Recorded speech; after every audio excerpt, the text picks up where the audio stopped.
सर्वांची एकच असते, परंतु 28 तारखेला बारामतीत बंद ठेवण्याविषयी काही गोष्टी स्टेटमेंट येत आहेत.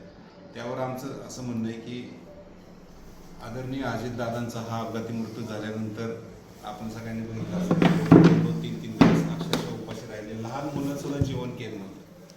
बारामतीकरांना आमच्यासारख्या पदाधिकाऱ्यांना सांगायला लागलं तिसऱ्या दिवशी की तुम्ही दुकानं उघडा, जेणेकरून सर्वसामान्य लोकांचे हाल होणार नाहीत आणि बारामतीची घडी आपल्याला व्यवस्थित चालू राहील. झालेली घटना कशी झाली, काय झाली, तो तपास इंटरनेटनं पुढे येईलच सत्य. परंतु बंद करणे किंवा त्यातून सर्वसामान्यांना त्रास होणे किंवा बारामतीच्या जडणघडणीवर परिणाम होणे अशा गोष्टी होता कामा नये. दादांना अभिप्रेत असलेली बारामती खूप वेगळी होती. दादांनी कधी सर्वसामान्य लोक किंवा स्थानिक नागरिक असतील, व्यापारी असतील किंवा धंदेपाणी करणारे लोक असतील यांच्या प्रपंचाचा काय विचार केला आहे. तर अशा वेळी बंद करणे किंवा इतर गोष्टी करणे या बाबी करू नयेत असं आमचं मत आहे.